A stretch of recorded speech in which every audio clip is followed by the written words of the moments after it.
De todos os períodos da história do nosso planeta, poucos são tão marcantes quanto a Era do Gelo.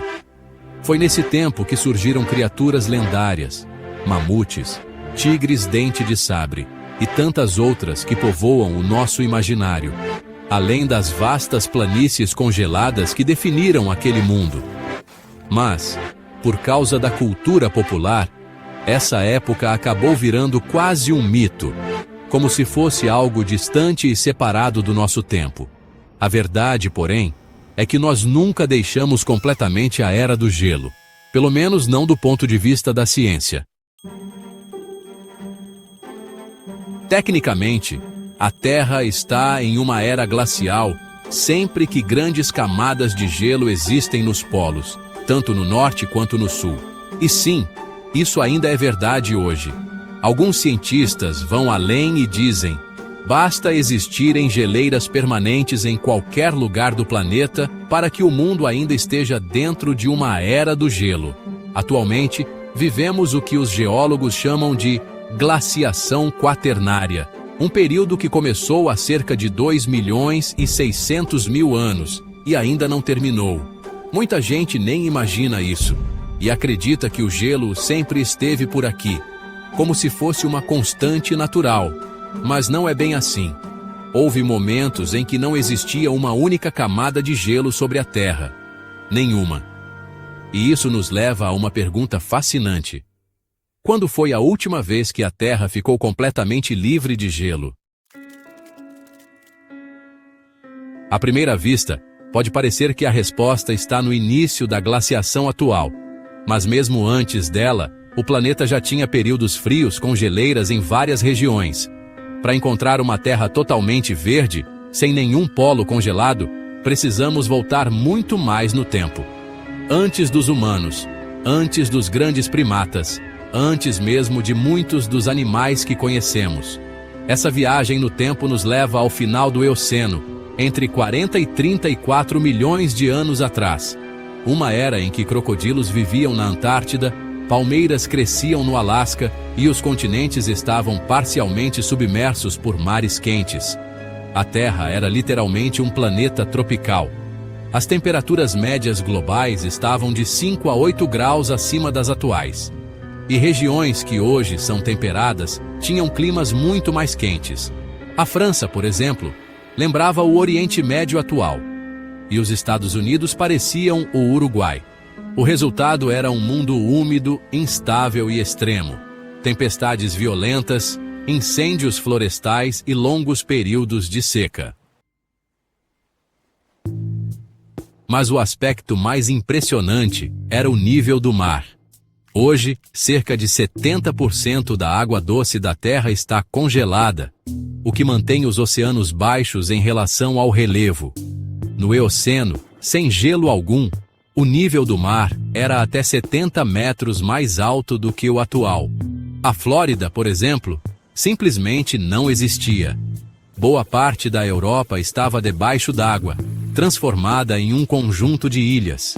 O deserto do Saara era coberto por florestas tropicais, e os mares fervilhavam de vida e de predadores colossais.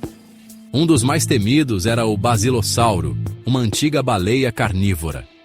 Diferente das baleias pacíficas de hoje, ele era um verdadeiro caçador de topo, com um corpo longo e serpentino e dentes capazes de esmagar ossos como galhos secos. Essas criaturas dominavam os oceanos, caçando tubarões, peixes e até outras baleias. Falando em tubarões, naquela mesma época nadava o Otodus auriculatus, ancestral direto do lendário megalodon. Ele podia chegar a 10 metros de comprimento, e outras espécies do mesmo gênero, como o Otodus obliquus, ultrapassavam os 12 metros. Imagine o cenário: baleias predadoras e tubarões gigantes duelando em mares mornos e rasos. Um espetáculo que nenhum filme conseguiu reproduzir à altura. Mas o oceano não pertencia apenas a baleias e tubarões. As águas também escondiam serpentes marinhas gigantes, pertencentes à família Palaeophiidae. O maior gênero, o Palaeophis, ultrapassava 12 metros de comprimento, rivalizando com a lendária Titanoboa. Essas cobras eram nadadoras hábeis, com corpos achatados que funcionavam como pás, e atacavam de emboscada, engolindo tubarões inteiros. Mesmo com tantos monstros, o Eoceno também abrigava criaturas pacíficas.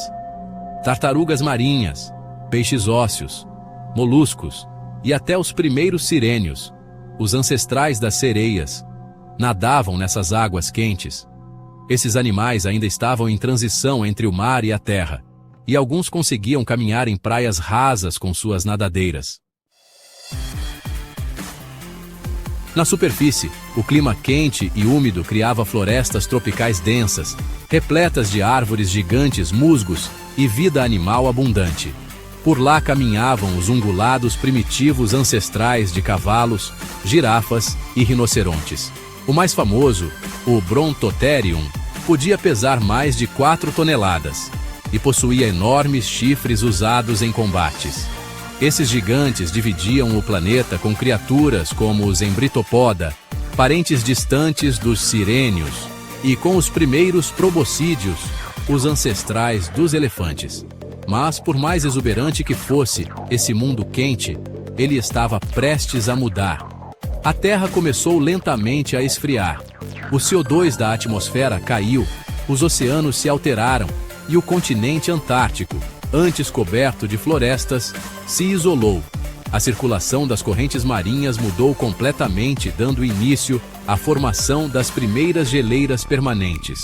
Assim, pouco a pouco, o planeta entrou na era do gelo que, de certa forma, ainda vivemos hoje. E é curioso pensar, há 34 milhões de anos, a Terra era um paraíso tropical, sem gelo, sem polos brancos e com oceanos dominados por monstros colossais.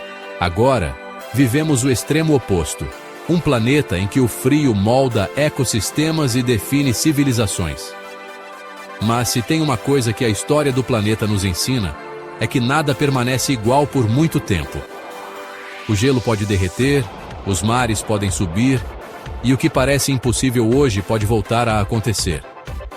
Afinal, a Terra já viveu sem gelo antes, e pode muito bem voltar a viver assim novamente.